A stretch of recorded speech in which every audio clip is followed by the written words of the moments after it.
Good afternoon from the Flying Can Ranch at Cedar Creek, Lake, Texas. Last week I did a tabletop review on a Beeman. I believe it's the Sportsman GS2 or something series. It's called a Beeman Longhorn. And I had a little problem with it. Before I could do the actual shooting review, sort of fix the problem. I'll show you. We're just going to give it some runs. I'll be shooting some H&N Barracudas. We're going to hit these pickle bottles.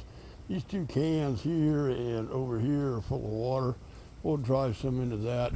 I hope I got it scoped right, because I believe I had to pull the scope and reinstall some stuff and put it back together. And we'll talk about an option that I may add to this gun to see if I can resolve that issue should I decide to do that. So we're going to set this down. It's locked up, ready to go. Loaded up, ready to go. And we're just going to go have some fun. That's what I like doing, is, come on, phone, have some fun. So let's go do it.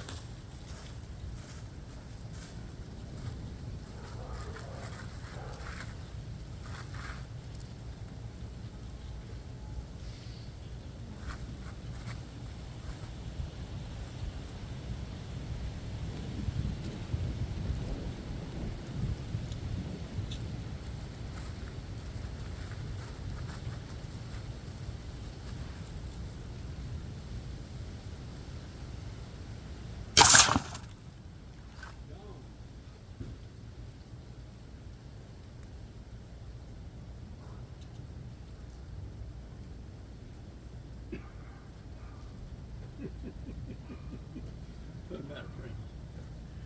Doesn't matter, Frankie. Wow, that was a good hit, wasn't it? See if I can find that one. I have located it. I'm gonna get an eyeball where I got it right where I wanted to get it. So we'll put that right there. We're gonna set this one up. We'll see if we can hit it too. That's pretty good for the first run.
It didn't fly as good, but I got it.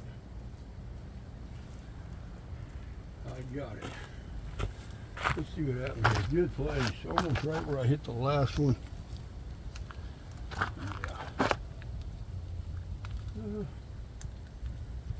Let's figure this out real quick.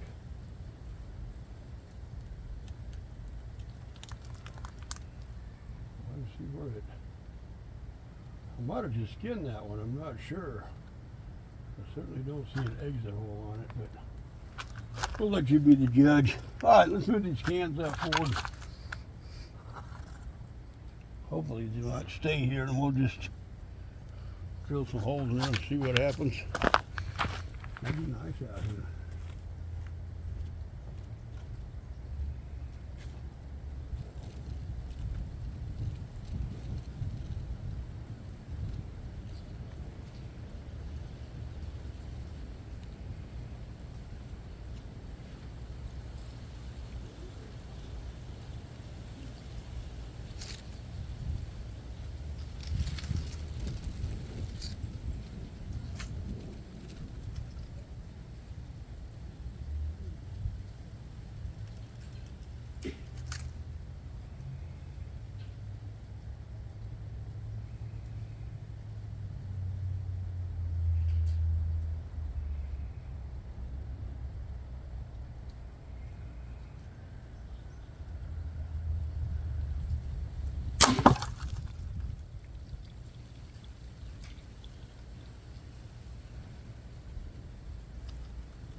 that booger hit. Let's see where I hit. I think I cut a little hole. There's a nice little hole right there. And it's going a little to the left. In my opinion, I drained it again. Just keep plugging at it for a little bit. Have some fun.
All right, we're going to stop right there. I think that I can make a point with this as it's rolling. So, bottles. This one kind of hard. I can't see what I'm seeing here because I got glare. Looks like I kind of grazed it, you know, because I got a hole here, you know, it's leaking out. But I can't find any other area where it's leaking. The other one, I got him right. Gotta turn so you can see what I'm looking at. Got it right there at the bottom, right above my thumb. And that made a very clean hole right there. So definitely hits. Now with this can, hard to say where I was going here. I hit it in multiple areas. And I'll explain to you why in a minute, or I believe why. Made a very good exit on that. Now these are just the regular H&Ns. Let me take this out real quick so I don't get. I think I was catching a pretty good group right in that area. I had to adjust the scope more to the right, but I was getting in there, and it definitely came out the other side. Now I'm going to explain to you, or show you, where I was having a problem with this. I don't know if anybody's got one of these had the same problem. So I'll come back over. There's my girl laying out to the sun, trying to get a little raise. Are you getting some raise, Frankie? Are you getting some raise? Yeah, you getting some raise. Yeah, you daddy doggy. Dogs. Just pets like that, you can be just like family, you know. So we'll go along down the branch with this for a moment. And so there it is. The Beeman Longhorn 177 caliber, and I believe this is a spring piston. Problem I'm having, you know, I'm going to sit down here for a minute, show you a couple things. That this block right here, where's my thumb at? Right here.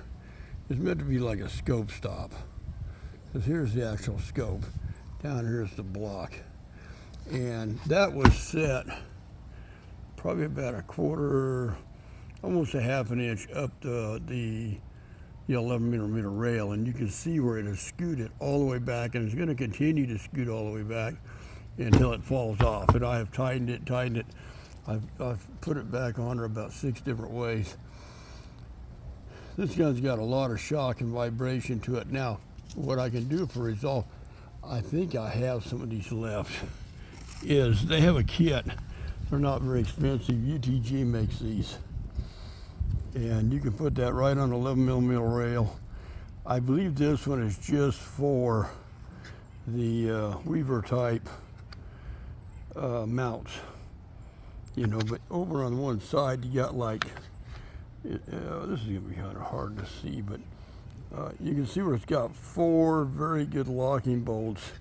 And then on the very top, if you can see it, there and up here are some things that screw down into the gun. It comes with all the wrenches you need to make this happen, plus one of the rail bolts and then one of the side, you know, nuts bolt that you need to in case one of them bounces out or whatever. And they make various versions of these. They make them for 11 millimeter rail to 11 millimeter rail. They make a Weaver, Picanary, that you can also put an 11 millimeter on. And I've had good luck with those staying in place. So this gun has a lot of vibration, and needless to say, it has a pretty good report to it. So it's not a quiet gun at all. It's got a pretty good crack.